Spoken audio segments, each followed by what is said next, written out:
All right, we are getting into the finals of the day. It's the last possible match, one last best of 5 to decide who gets out of this group alongside Nurchio. Thank you guys for watching the TING Open, and of course, once again, big thank you to TING, Jesse, Kyra, and all the people involved making this possible. If you guys want to learn more about TING, check out bttv.ting.com. But spawning here on the top left side of the series, or the map, excuse me, to kick off this series is going to be the Red Terran MarineLorD. In the top right as the blue Protoss, he's Liquid MaNa. Alright, MaNa going for a pretty quick scout. Will luckily scout the right direction. Mm-hmm. It's very nice for him because MarineLorD is going for double gas very early. So, going to that one base build that Lilikanine tried to do. Unfortunately, the execution didn't really work out. The proxy was found, and it just, the follow-up push was not difficult for MaNa to deal with. So, MaNa's already kind of in the zone, I guess, for PvT, having been the most recent matchup that he played, as well as in the zone for this build and map in particular. So he should be feeling pretty confident.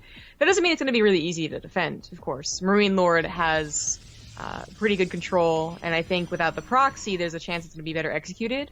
Although MarineLorD does have an SEV kind of in the middle of nowhere, so it's actually going to be the proxy barracks and not the proxy starport. Huh.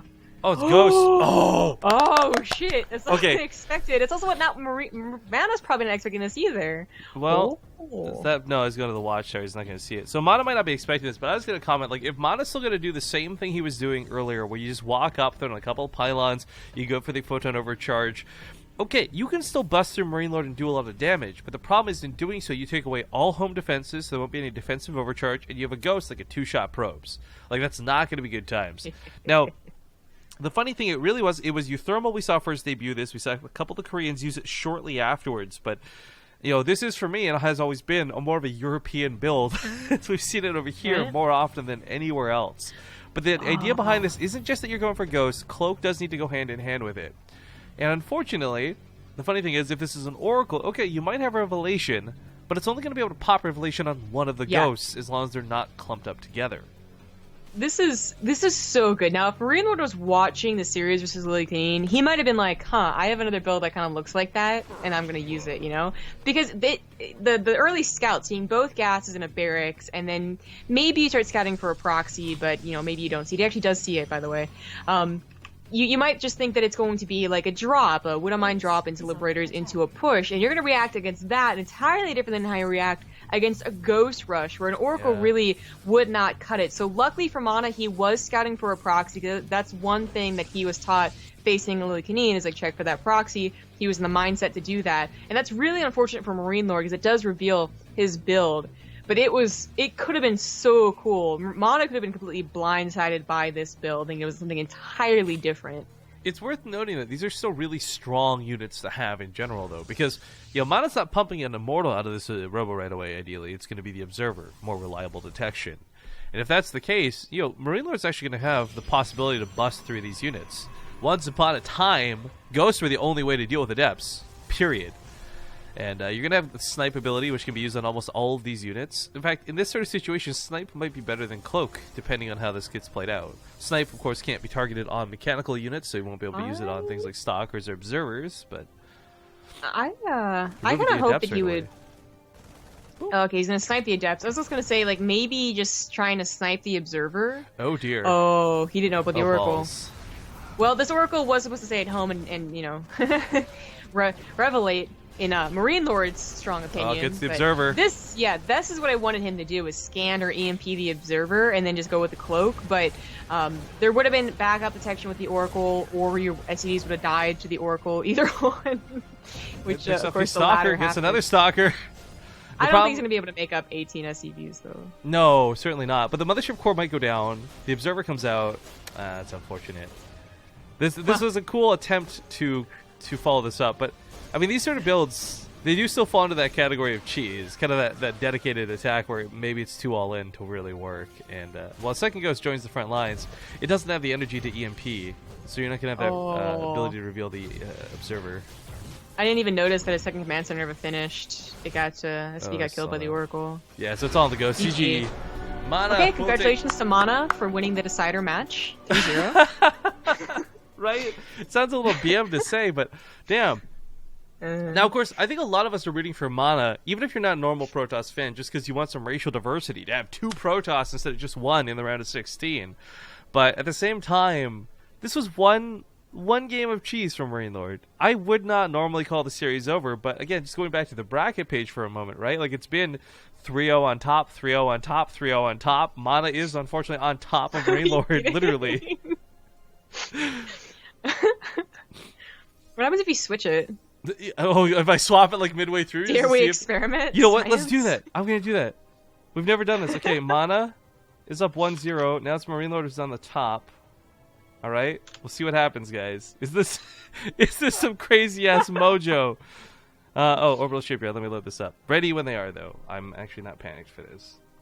Okay. So we're going to science. We haven't told the players what we're doing. Okay? They have no idea. This is...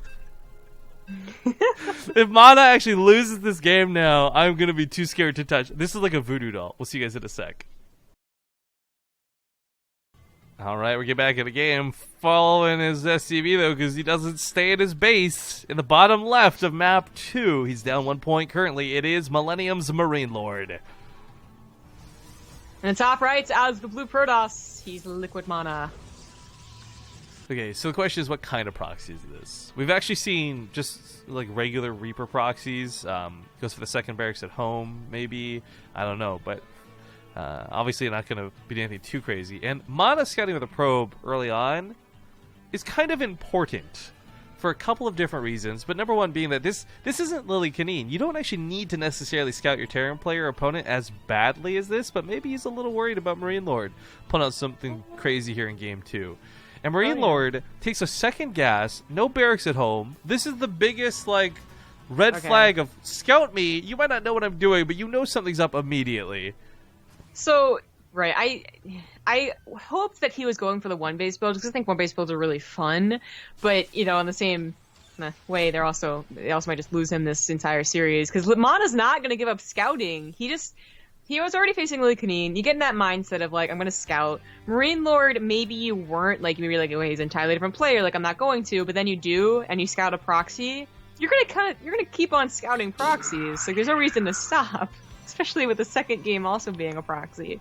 And he scouts that there's going to be a follow-up of one base too, which is pretty important, because they could follow up at the command center if they didn't get that second gas. Yeah. So he knows what's up, and it's by the way, you could do something with it and get some probe kills still, but it's not likely. We do need to add in that, like, MarineLorD's not just going for a bunch of, like, random shitty builds and he's trying to throw the games or anything like that. It is actually, like, he went to the winners match, fell down, finds himself in the finals, gets a little bit of pressure here towards the base, but it is one-base builds. That, if you guys watched our Korean qualifiers for the TING Open, it was all Terran who qualified, and they all beat Protoss, whether it was Seed or Blaze or Patience or SOS. They all fell to one-base builds out of Terran. So MarineLorD going for any type of one-base build, it doesn't really matter what type. Like, the fact that it's a one-base build tells me that he is actually playing Terran, I think, as you should versus Protoss right now. Yeah. I guess some people saying, like, oh, is he throwing the game? Like, I guess I can kind of see their thought process there. Not that they actually think he's throwing the game, but rather, like, how invested is he into this? But I think he's entirely invested, and he really believes that these builds are going to work, and they definitely do. But MaNa is just so set up for him. You know, you're going to find it's like trying to attack someone who just recently attacked. You know, their adrenaline's like pumping, they're going to be totally aware, they're going to be checking all sides, and they're not going to get caught off guard. So I'm having a bit of a giggle because everyone is calling this Schrodinger's best of 5, but that's not how Schrodinger's experiment worked, guys. Like, it's the whole point of observing how things go. You don't want to actually influence anything. Like, you influence it by checking. You don't influence it by swapping names around to decide who wins and loses. I mean, there's a very small argument where I can understand why you would go for Schrodinger's name on this, but I don't think this would apply to the Schrodinger's cat experiment.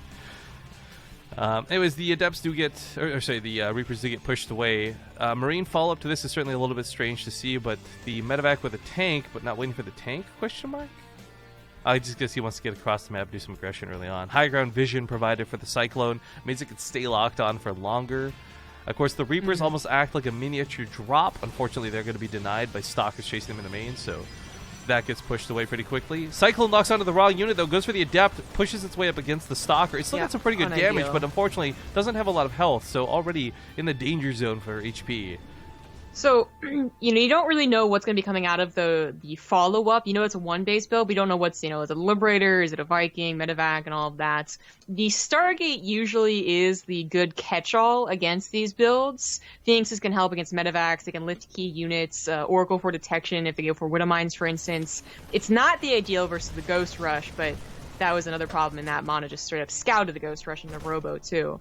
And this is obviously not a Ghost Rush again. But killing those early units was pretty important. The Phoenixes are going to try and get there we go, the Cyclone. Definitely the better choice, and the Medevac. And that's going to be the... Let's get some 10 probes, though. This isn't too shabby. Yeah, but it is one base versus two bases still. Yeah. What's scary is potentially the follow-up. It's not that much of a follow-up. One Viking's only going to help you out so much versus, the multiple Phoenixes that MaNa is still getting. MarineLorD actually takes a pretty big income lead off the back end of that, by the way. Yeah. I think if MaNa might have just been better off pulling his probes entirely as opposed to trying to attack with them. He would have lost less, but oh well, it was his decision. You do have to, of course, check to see if they have expanded again, and seeing the army being out here, I think he's going to know he did not bother to try and macro out of this. So Phoenixes are pretty good, but they are limited by their energy. If they can't pick anything up, they're not going to be too helpful, and that's why I wonder if the Vikings might be better off on the ground rather than the air. I mean, high ground vision is one thing, but having units to fight is another. Picks up one of the tanks. This does get him underneath the army and into the dead zone of said tanks pretty much right away. MaNa going to clean this up, and MarineLorD looks like will not get any help from Schrodinger's bracket, as you guys keep calling it in chat, which I disagree with, but it's a funnier way to say it, that's for sure.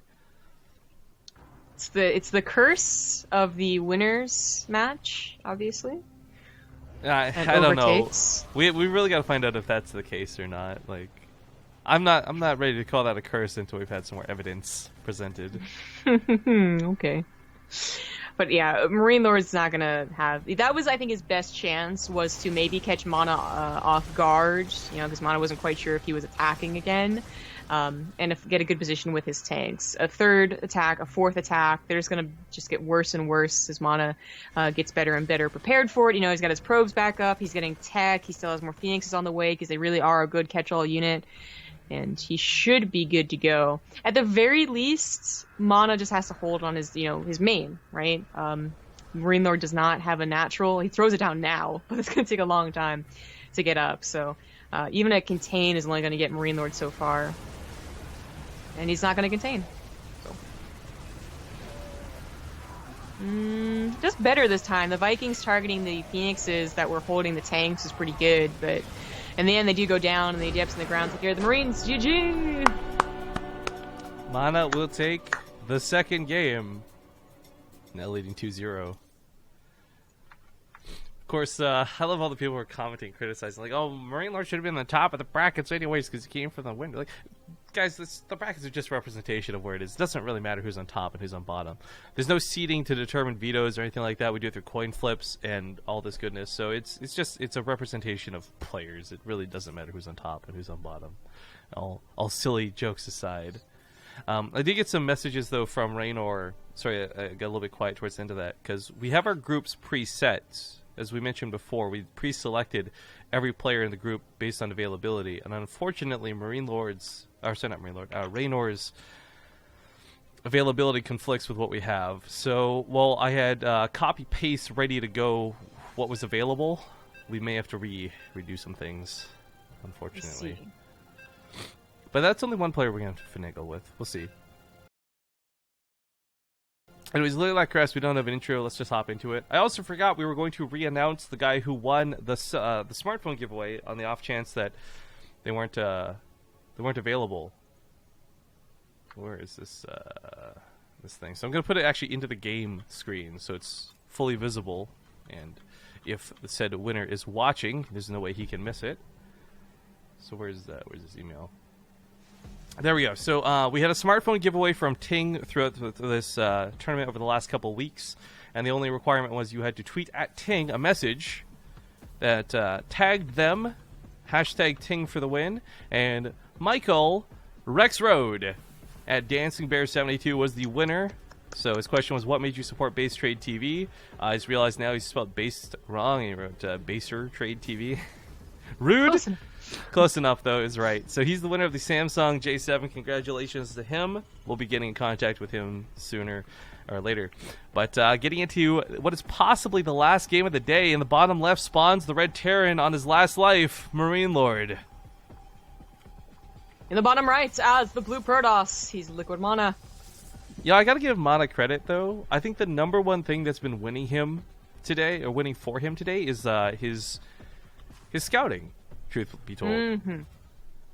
Yeah, absolutely. And this is why I think MarineLorD is better off just going for a normal build this game, as yet again MaNa is able to get the scout first too. He's been getting a little lucky on his timing with that, and he does see a pretty regular opener. It's a little odd to see the reactor go down before the Reaper, but yeah, but you know what? Seeing a build like this, seeing these spawn locations, especially have the reactor on this close to the ramp, this might be MaNa's signal to be like, you know what? Hey, let's go for that double pylon. Let's go for that mothership core attack. You know?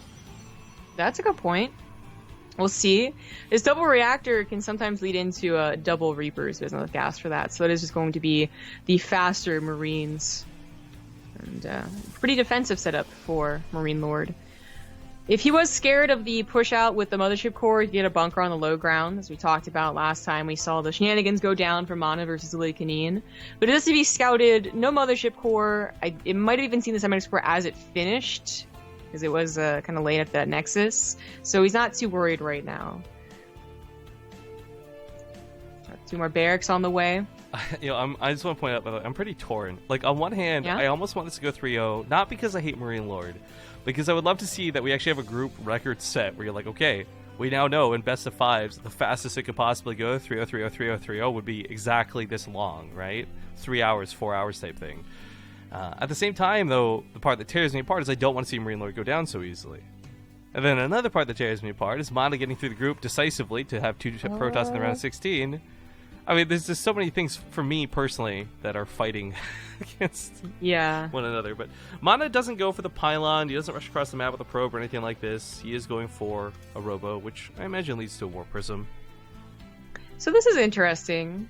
MarineLorD goes for not 2 barracks following his first barracks up, but 3 barracks following it up, where we usually see either 1 or 2, and then the factory.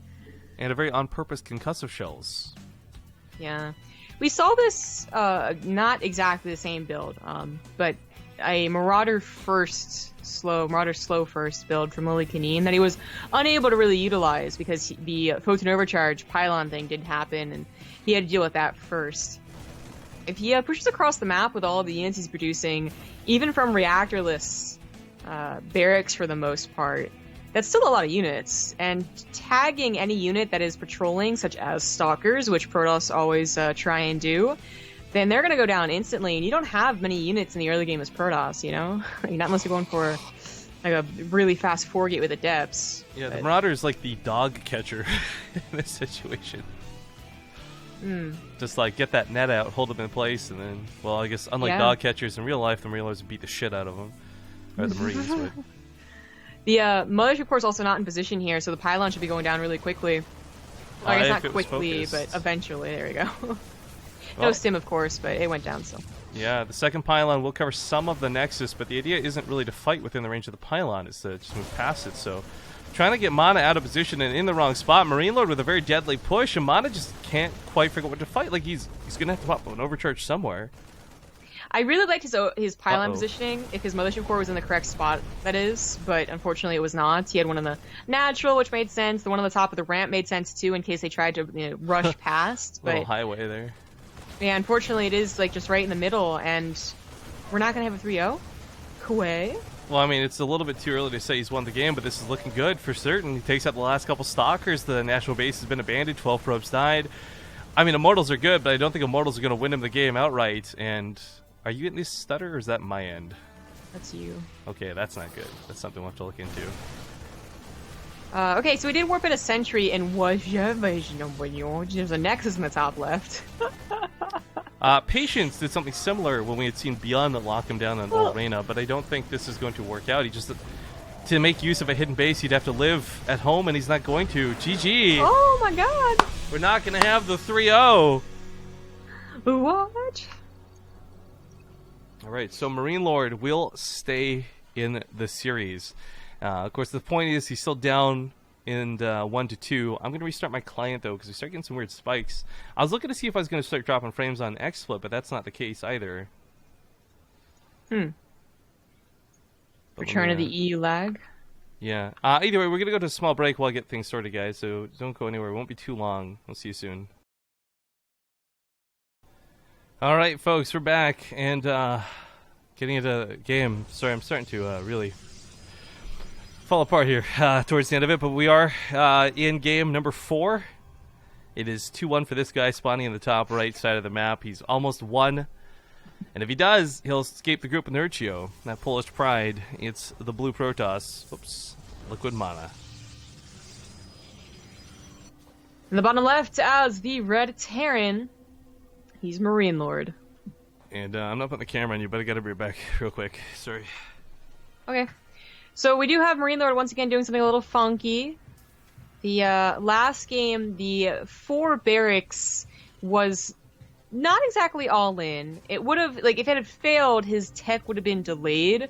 But I don't see a situation where that fails so utterly and entirely that slightly later medevacs and upgrades, too, would have actually, like, straight up killed him. I think the worst part was, of course, his stim was his last upgrade. He went slow combat shield stim, but I'm not sure. That was, I think we see that one other time, specifically the 4 barracks.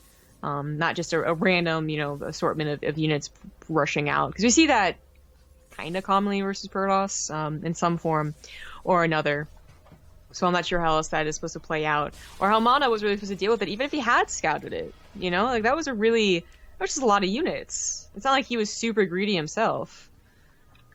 Let's go for those gateways a little bit quicker and hold off on the tech a little bit, too. Yeah. Sorry, I had to grab my, third bottle of water. So MaNa, with that probe scout, we talked about this before being one of his greatest strengths. He's also scouting elsewhere to see the weirdness, because he's still actually not seen either of the barracks, funny enough. He's just barely missing this one. Oh my gosh. Yeah, he doesn't see the barracks, doesn't see the factory. He's going to check now because I think, Dusk Towers, it's been a little figured out, that they can hide things over there. So that's at least one less thing to worry about. But it is still a one-base build, and that's always going to be worrisome for Protoss here. I really like MarineLorD trying to be clever with it, though. Trying to hide these buildings. MaNa? He's going to be able to kill the probe probably before it sees the start for it. I feel like it's a very intelligent way to screw with somebody who is consistently scouting, who is constantly sending that really annoying early probe in. Because the thing, it's one thing to scout and see exactly everything you want. It's another to kind of screw with them and have them misread the information. And that's kind of something we've had happen before. For MaNa, you scout a barracks off to the side like he has. You don't scout anything else on the main. This sends you wild looking for proxies all over the map. And the follow-up to this is as well, MarineLorD's actually not doing anything too insane with it. Now, the Hellions and the Medevac are going to be a harder hitting one-base build than you would expect, but the idea for MaNa is the reason he did so well early was he scouted, and he countered perfectly, and he was prepared. This time around, it's going to be a little bit awkward because the Hellions aren't actually going to be dealt with too efficiently. The overcharge is really going to be the only thing dealing a lot of damage to them. So he's just kind of getting stalkers because he doesn't know what to expect, up or down for shooting. He doesn't have a depth to deal with the Hellions and the Marines that are going to come. This is kind of cool. MaNa is trying to make the best out of such a odd situation, though. He is kind of walling off the main ramp, that is, but then he's not really sure, so he's not going to be staying there for too long. Oh, the probe sees the Hellions. That's a nice scout, because he didn't see the factory and whether or not it had a tech lab on it or a reactor or wood of mine popped out. He didn't see the starport, so he has no idea if that has a tech lab. It's going to be like Banshees, which would be really odd, or a Liberator. So he really just has to try and defend against everything. So seeing the Hellions confirms, okay, I do need to wall off my main. It's a good move. So, he can still elevator them over, but the idea normally is to just drop the Marines, distract, and then walk in with the Hellions. Yeah, elevatoring might not be that bad. If you bring the Hellions with this too, I feel like the army would be able to distract, and the Hellions just be able to run through. But of course, he wants the medevac to help out the Marines, but it's just going to go down instead. Gets the 2 stalkers though, not bad. But it's 1 base versus 2, of course, so it is actually bad. And the Hellion is just feeling very, very useless. Yeah. If the medevac had lived through to get those up to the high ground, he'd have potential for damage right now. Unfortunately, all these really do from this point on is going to be soaking damage, like whether it's from the overcharge, whether it's from stalkers, or what have you. MaNa's looking very good in this position just because he took so little damage, but it's not over yet. MarineLorD's army is almost double that of MaNa's. And the Liberator, I feel, is actually the biggest thing. The tank is not that surprising or that shocking, but the Liberator is going to force the Mothership Core to be at the back, waiting for overcharges, waiting to defend, and not necessarily on the front lines. Those 3 pylons, though, are going to take some time to break through. Once again, MaNa has great pylon positioning, and this time the Mothership was in place for the Liberator, but needs to move forward a little bit to be placed for this attack. It's going to be a lot of overcharges, so MaNa, I think he's set up to defend against this. Like, the tank actually cannot push in that close. He's going to be able to get the, at least, I think all 3, actually, with the vision granted by that Liberator. Once again, if MaNa had been able to scout this for sure a lot earlier, he might have gone for that Stargate that worked out so well on Orbital, and he'd be picking the Liberator off right now with a couple of Phoenixes. But he has to work with what he's got, and what he's got is actually not that bad. Pushes in, gets that tank on the forefront. Ooh, snipes that immediately. Yeah, not bad. Liberator is going to be the best bet for things to really lock this down, but removing the pylons removes the barrier from getting up to the high ground. Now, the nice thing is the Immortals can certainly take hits with barriers and whatnot, but these first 2 are already on cooldown. One comes off just now. But there's no blink, and maneuvering into these Liberators seems like pretty much an impossibility, frankly. Well, MaNa knows he's got time. Ooh, this is clever. Yeah, I did not anticipate that, but that also means that MarineLorD thinks he can push in. He's advancing a little bit faster than he would have if those Adepts not just shown themselves, but they actually come in from the back. See, I thought they were but then mistimed. Yeah, it's like these are supposed to hit together, but it goes one after the other.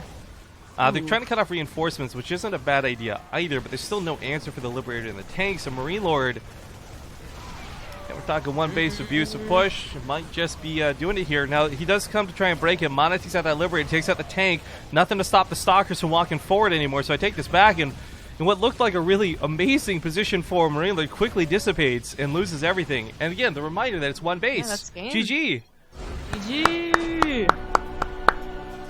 Congratulations to MaNa, as he will escape the group 3-1 and join Nurchio, the 2 Polish players coming out of the U group number 2. Alright, we're going to quickly wrap this up, guys. I'm sorry, I don't have a big spiel to say here, so I'm kind of... I don't know what happened between that couple last games. I'm actually shaking, if you guys can tell. I can't... Need to lie down, I need to stretch, I need to do something. So we're going to close this up. Thank you to Ting for supporting the tournament. Zombie, can you shout out our sponsors for us while I do the brackets for the final page? Sure. You can follow, no, that's the wrong shout out. You can check out G2A.com and use code BASE 50% off and help us out, help yourself out with some cheap games as well. And if you really want to help us out, make sure that you have a new account that is connected to ours to actually get the little check that this is coming from us. Yord Wood Watches, of course, you can go to woodwatches.com/base. We actually already hit the goal for the tournament, which is awesome. We'll be setting up an invitational later on when we have more space, in our schedule to set that up, but it should be a lot of fun. But even then, you can get $20 off of really, really good looking watches that are certainly worth it. Chairs for gaming, code BaseTradeTV, $20 off, free shipping to the United States and Canada. We all use them, and they are pretty damn comfy. You're getting a good product, basically, and it's pretty convenient. You get that free shipping. And last but not least, Corsair. We do have a couple of Corsair cups, I believe, on the horizon, but we did recently, renegotiate, and we've been really happy with them. They've been happy with us, and we're looking to continue our relations with them. But if you're looking for new peripherals, then definitely check them out. You can look down below for links, actually, directly to any type of peripheral. So there's mouse, headset, keyboards, a bunch of different types to try and fit your style, and a lot of them are pretty good. I myself have the Qatar, which we gave a few outs yesterday for our sub day, and I hope those guys, whoever got them, does enjoy it. I still have to pick the Discord winners still, but the Twitch raffle ones have gone through. But, of course, I've also, in very tiny text, to buy our names added our Twitters, guys. If you could follow us on Twitter, that would be greatly appreciated. So you can follow me on Twitter at Riff_Kings. Grub is obviously CG Gaming. And of course, once again, big thank you to Ting for making all of this tournament possible. So with that, we wrap this up, and we will see you guys hopefully tomorrow. Again, what ends up being a little bit of a headache here is Raynor being unavailable for his group. We had asked players to let us know by March 3rd so we could plan things out. Raynor letting me know today is not only late, but there's not a lot I can really do about it. So we may have to change some of the dates and the groups around a little bit. But keep an eye on Team Liquid. We should have announcements for the full groups for the round of 16 within the hour. We're gonna go though. So last words from our sponsors. Thanks for watching, and we'll see you guys tomorrow, hopefully. Tomorrow.